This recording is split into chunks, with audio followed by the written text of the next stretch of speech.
On the morning of February the 24th, at about the same number of troops sent by the United States when invading Iraq in 2003, the Russian army had amassed around 200,000 soldiers, along with their tanks, artillery, equipment, and field hospitals across their border, and many others inside of Belarus along their border with Ukraine. And the biggest question on everybody's mind this entire time has been, what exactly does Vladimir Putin and Russia want with Ukraine? 35% of the EU's entire gas supply comes from Russia alone, including Germany, the world's fourth largest economy, who imports nearly half of their natural gas from Russia. This flow of gas towards Germany and Europe across this complex system of pipelines provides critical revenues for the Russian government to function and provides critical heat for European cities during the winter. Back during the Soviet times, when Russia and Ukraine were both one country, pipelines were built across Ukraine almost like a bridge that transported gas directly from the Siberian sources to the customers in Europe.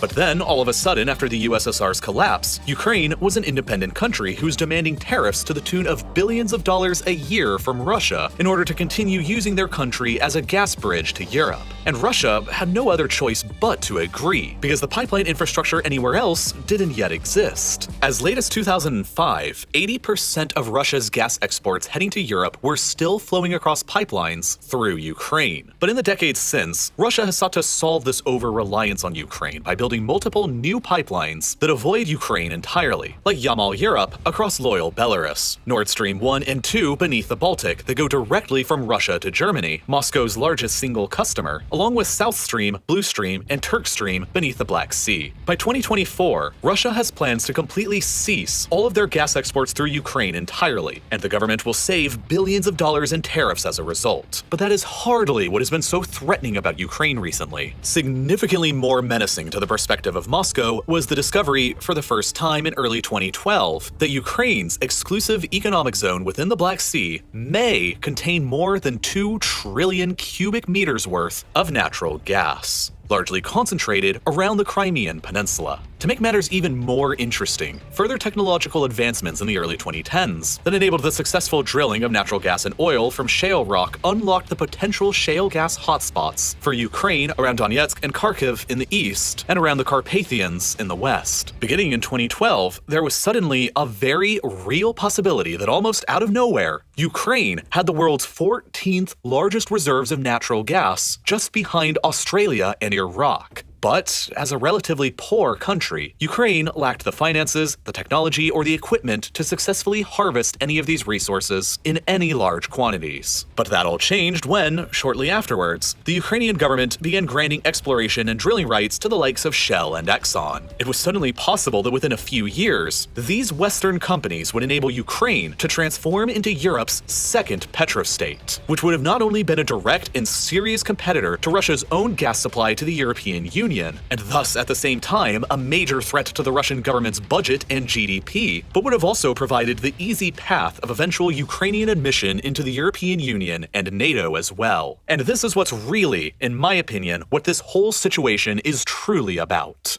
In 2012, at the time when these discoveries were initially made, the man in charge of Ukraine was Viktor Yanukovych, a pro-Russian politician who was keeping Ukraine more politically aligned with the interests of Moscow. So long as he was president, these discoveries were not directly threatening to Russia. But when suddenly in February 2014, his government was toppled in a pro-EU and pro-Western revolution in Kiev, Moscow was very quick to take the opportunity to invade some of Ukraine. But by seizing Crimea, the Russians also took direct control of 2/3 of Ukraine's coastline and, by extension, the vast majority of Ukraine's maritime exclusive economic zone. And, most critically, an estimated 80% of Ukraine's potential offshore oil and gas reserves. To make matters even worse from Ukraine's perspective, the areas of Ukraine that are the most rich in shale gas are located very near to the most major conflict zones encouraged and funded from Moscow, with the Donetsk and Luhansk rebellions here and the Transnistria breakaway republic in Moldova over here. As a result, Shell and Exxon both backed out from all of their contracts with the Ukrainian government shortly afterwards, leaving Ukraine with no capability to extract the remaining resources themselves. If Crimea was ever returned to Ukraine and Ukraine joined NATO, they would would regain their ability to threaten the Russian government's primary source of revenue, and the Russian Navy's most geostrategically valuable port would be lost forever. But prior to the Russian invasion and annexation, the vast majority of Crimea's freshwater supply, like 85% of it, came down into the peninsula from a canal built during the Soviet era that diverted water from the Dnieper River. But after the Russians took it over in 2014, the Ukrainians weren't exactly in the mood to continue sending down the water, and they filled up the canal within their remaining borders to the north with cement and blocked the flow of all this water down into the now Russian-occupied Crimea. As a result, Crimea has ever since been essentially dying a death from 1,000 cuts, as 2020 was the driest year ever on record in Crimea since record-keeping began 150 years ago. As a result, the Russian government is struggling to maintain its hold. The capital city Simferopol's reservoir is today less than 7% full, and the city has been having to ration water supplies, even after the Russians built a nearly $4 billion bridge across the Kerch Strait here to connect the peninsula over to the Russian mainland. Shipping in water is difficult, and life for the more than 2 million people on the peninsula is getting harder after the annexation, not better. The Russian government is having to spend billions of dollars a year to financially prop up Crimea, and it's largely all because of this canal being shut down by the Ukrainians over on the other side. And Ukraine is obviously not in any kind of mood to open it back up again.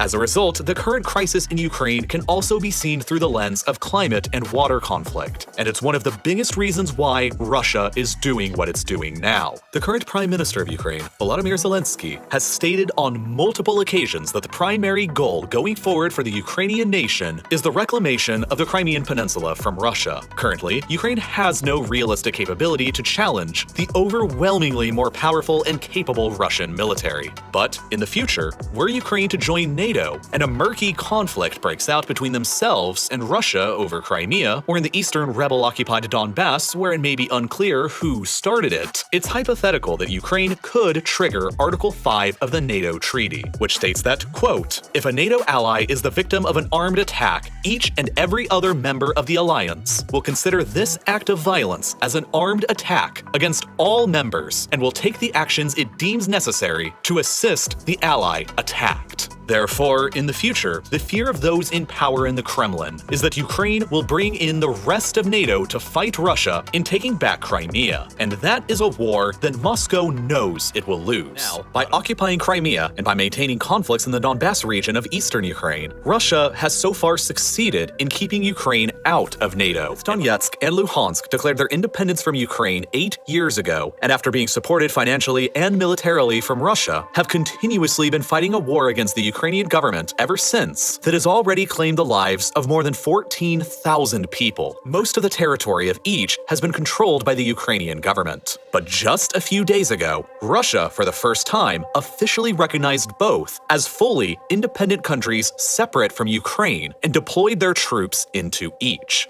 Right now, as I made this video, it's still unclear what exactly Putin is ultimately planning for Ukraine. He may only be plotting a limited strike into the country in order to permanently sever both Donetsk and Luhansk from the country, as he did with Crimea 8 years previously, and effectively occupy each. He may also be plotting a further limited strike from Crimea in order to neutralize the block in the canal in order to free up Crimea's struggling water supply. He may be planning to go further, though, to ensure that this situation never happens again, and push Russian territory all the way to at least some of the Dnieper River to simultaneously stabilize Crimea's geographic position by freeing up the water supply, deny even more of Ukraine's coastline and access to natural gas reserves, and set up a stronger potential defensive line against any attack from the west along the Dnieper River's banks. Alternatively, he may also be planning a southern takeover of Ukraine, which would simultaneously bring Donetsk and Luhansk into Russia, link up Crimea with the Dnieper River and the canal, block off Ukraine from the rest of the Black Sea, and transform the country into a landlocked state, permanently removed from any remaining offshore gas deposits, and link up mainland Russian territory with both Crimea and loyal Transnistria in the west. Or he may really be planning an all-out assault to take over the entire country, so as to guarantee that Russia and the CSTO's defensive lines against NATO are pushed further back towards the more narrow opening of the North European plain between the Carpathian Mountains and the Baltic Sea across the border of Poland.